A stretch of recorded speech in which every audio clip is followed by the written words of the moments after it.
Powerplay, aka e-bikes, are really interesting. If you buy the carbon one, basically you have a lot of modularity. So I'm going to give you the unfiltered review on this motor and the Rocky Mountain Altitude and give you a whole bunch of useful information because, to be honest, the Rocky Mountain user manual was pretty worthless. Chapters included if you're looking for specific information. First order of business, let's clear up the upper shock mount, only on the carbon frames because this little piece is unboltable if you have a carbon frame. Up on the left, shock mount 2 is for the carbon Altitdude. Altitude is the long travel version. We can see it's a stubby little shock mount because this utilizes the larger 230/60 shock. On the right is the MX mount for the Altitude, effectively allowing you to ride a mullet bike. We can see it's a little bit longer, stretching out the rear wheel, giving it more bottom bracket height so you can run a 27.5 bike. Editing this video now, I should have bought the MX mount, put a 29 in it because it would have solved the bottom bracket issue. Last and least is the lower shock mount. That's for the Rocky Mountain Instinct. As you can see, it's distinctly longer. That's because the Instinct utilizes a 210/55 shock. So I do believe all three of these shock mounts will bolt into the carbon bike. And is it approved? I couldn't find any documentation and I was sick of begging Rocky Mountain tech support for answers. It's no secret this bike has pedal strike problems, so let's talk about those cranks, baby. So the newer ones that have the race-faced effect cranks, you cannot re-drill these. I talked to the expert guy who actually does that modification down to 155 for super cheap.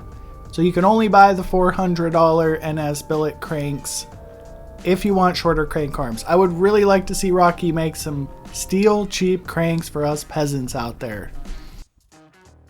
Bunch of chapters if you just want to see how this bike's gonna ride, but next I'm going to convert my Rocky Mountain Instinct into a Rocky Mountain Altitude with this Fox DHX2. One of the reasons I got the Rocky is because it is extremely coil friendly. Major points to the Rocky Mountain for making shock removal easy. You know, the new one's gonna look like a Santa Cruz like their Amish edition Rocky Mountain Altitude, but this one is pretty darn awesome for any shock removal service. The upper shock mount to convert this to an Altitude is held in with two 5mm Allen bolts, and they are pretty difficult to remove because of the amount of Loctite installed. It's a good thing when we have a lot of Loctite on shock mounting hardware because we can't have it coming loose. Preparing everything is a little bit of work. You got to clean off all the old Loctite and transfer over the hardware. The upper mount on the old shock is super easy to remove, but when it comes to the lower one, it's a little bit of a nightmare. I had to order their $65 specialty tool to push out the bearings. That was after someone commented on my video and said he's running bushings and it's perfectly fine. I did measure it and it's 8x40 if you do want to run a bushing on this bike, but do that at your own risk. Removing the bearings from the lower eyelet is super straightforward if you have the correct tool and you watch their YouTube video. When transferring the old bearing mounting hardware back onto the new shock, basically you put it in a vise and squeeze it together. Just for size reference, the super long one is for the Rocky Mountain Instinct and the shorter one is for the Rocky Mountain Altitude, like I covered before. There is an incredible amount of Loctite basically inside the bike holding the upper shock mount on, so if you get a 6x100 tap, mark the depth, run it inside, it will clean off all the old Loctite. Trying to do a good repair on this one, I basically searched the internet and could not find the torque spec for the upper shock mount. So it's going to be German tight, good and tight. The Rocky Mountain Ride 4 system is pretty awesome, but it's a little bit confusing. They do have kind of a simple understand video, but I wanted to simplify it further. So it affects the progression of the bike. The lower the progression, the higher the bottom bracket's going to be, and that's what this bike really needs. 37% is an awesome progression number. Most bikes on the market don't even have that much progression.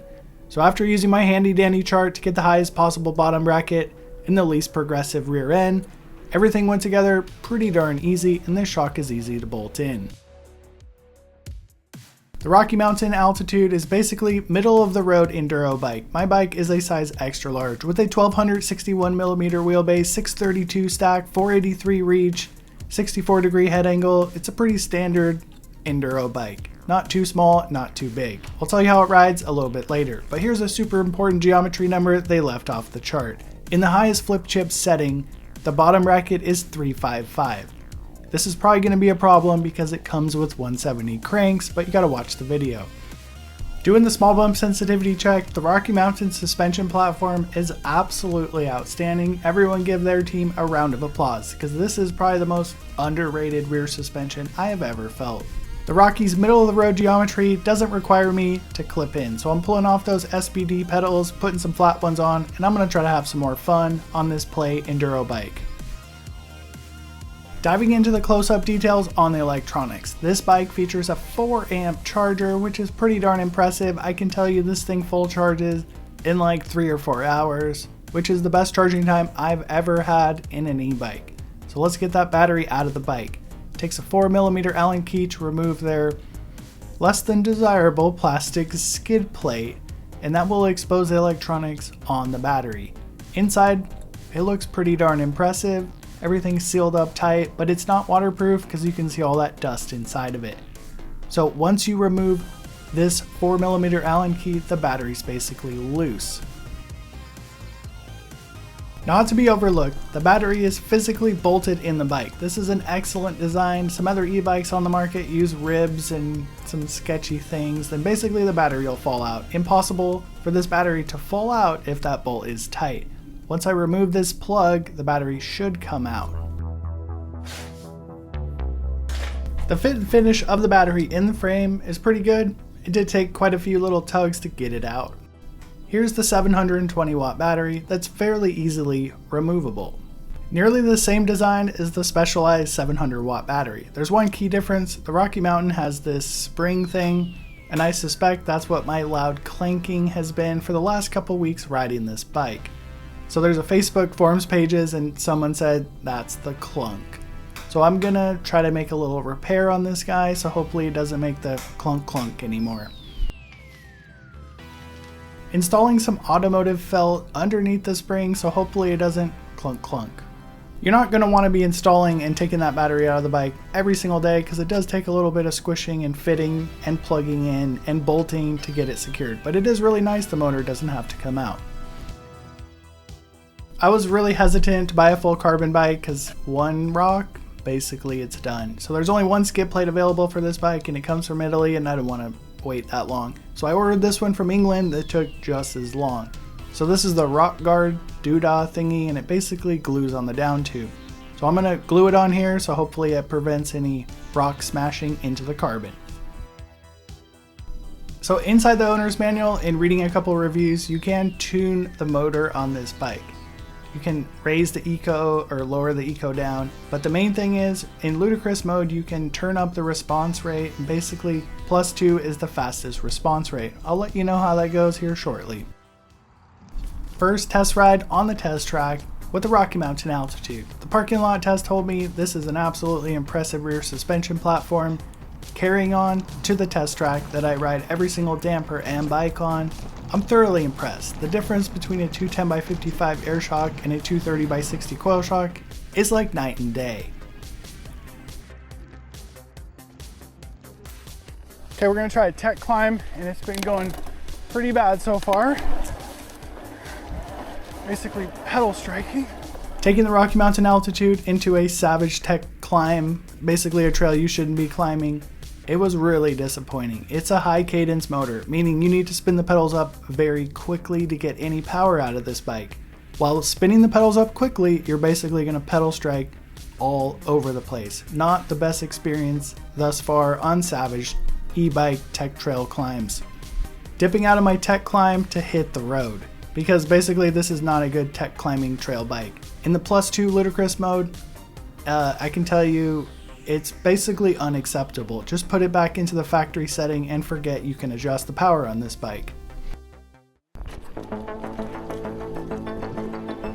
Pointing this bike downhill is a completely different story with that progressive suspension and a coil shock just giving you mad confidence. I did find one problem. I was dead sailoring more than I normally do.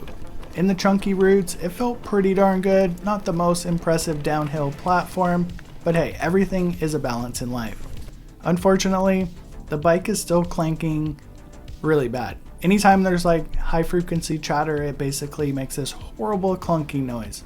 So what I'm going to do is get rid of this Marzocchi Super Z, aka Fox 38 Rhythm, bolt in the tried and true Fox 38 off my super status, and ditch the carbon wheel to see if my components are making this clanking noise.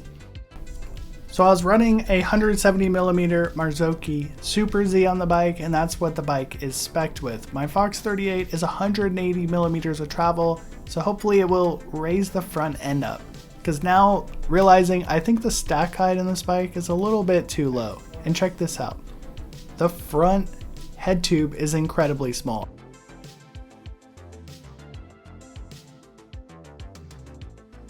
With a 180mm Fox 38, let's measure that bottom bracket and see if I can get it to 360 so this thing will stop pedal striking. Unfortunately, I end up with the same bottom bracket of 355. That's because the axle to crown on the Marzocchi Super Z is longer, so you can run a 190mm fork. So a 180 Fox 38 is the same as a 170 Marzocchi Super Z. I prefer my handlebar, my stack height to be 630. One of the reasons I bought this bike, so I'm a little bit confused at this point. I was riding a whole bunch of spacers underneath the stem initially, and it really didn't help the issue. I am running a 44mm Manitou stem on this bike to match the fork's offset. People like to say that really affects it. I can tell you a secret, it doesn't. Oh, and I went for another ride and it was still clanking, even with my new parts on the bike. So I wrapped some tape around the Jumbotron plug-in controller thinking that was the noise, but we'll have to see later on. So I took the Rocky Mountain Altitdude on a long ride. During the first part of the road climb, I kind of figured out how the motor works. So when you're in ludicrous mode, the full assistance mode, and you spin the pedals at 50 RPM, so inside the Jumbotron you can put a cadence sensor, which is pretty cool. It basically gives you like no power out of the bike at 50 RPMs. Once you spin it up to 70, that's when the motor starts giving you assistance. So in order to get any e-bike feeling out of this bike, you need to spin the pedals at 70 cadence on the pedals, which is a pretty fast spinning of the pedals. Anytime you go above 70, the whole bike starts trembling, and I have a perfect little video here to show you. Basically, my hand is shaking.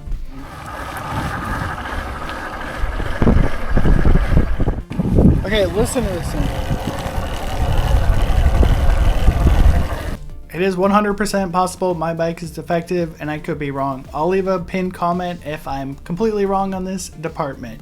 So if you're coming from an Amish bike, this is the best thing since sliced bread. If you've been on a Specialized e-bike for the last 4 years, this motor is a little bit disappointing. The Rocky Mountain motor is a high cadence motor like Shimano. You pair that up with some long cranks on a tech climb, this is not the e-bike experience you're used to. So I'm not the most talented rider, but as you can see, I'm basically struggling to get up this tiny little rock. That's because this motor does not give you assistance at low cadence. And then next up, we are pedaling on a press fit bottom bracket, so it's just not the e-bike experience you're used to of slamming the saddle down, putting it in full turbo, and just mocking tech climbs. If you're a talented athlete, this may not be a problem. I may complain about things, but I will fix it. The real fix is Rocky Mountain building a set of 150mm cranks that cost like $40 like Praxis. The bike in position 4 has a 355mm tall bottom bracket, but with 170mm cranks, I was still pedal striking, so you need to be kind of diligent. If you're used to riding an Amish bike, you're probably perfectly fine. So getting used to any new bike can be pretty challenging, and this one's no exception. I just continually found myself dead sailoring jumps and casing jumps, but we can chalk this up to my inexperience in riding. Or if you want to know my opinion, which may or may not matter, I think the stack height is too low. We need to put a little spacer underneath the fork, or I gotta stroke this up to 190. The Altitdude is absolutely impressive in the rock gardens. It's a long travel 29er, that's why I like 29ers. They don't sink into the holes, they just kind of float you over them. As long as the pedals aren't spinning on this bike, it's an absolutely amazing platform. A little, tiny, capable, long travel 29er. A pretty short wheelbase for a big enduro bike makes climbing tight switchbacks pretty easy, as long as you're not pedal striking. So basically I was using the Rocky Mountain setup guide for the Fox DHX2, and for my weight, the setup guide is completely off. It tells you to basically lock the compression and go full slow rebound. This is a really bad combo. Going to about a middle setting on both, let's see how it goes. After taking like 6 clicks off the compression, this bike had completely come to life. It went from good to absolutely great. The Rocky Mountain rear suspension is truly an impressive platform. I was definitely having a better experience with the Fox 38 instead of the Marzocchi Super Z. So just to let you know, the Super Z is a Fox 38 Rhythm garbage air spring with a really good damper masking all the bad stuff on it. So talking about the whole bike itself, it felt like there was a little bit of an imbalance. Like the fork can't keep up with the rear because the rear is just so capable. I just think it's too low of a stack height once again. I believe this is the reason brands build stupidly low bottom brackets, is because they rail through berms really good.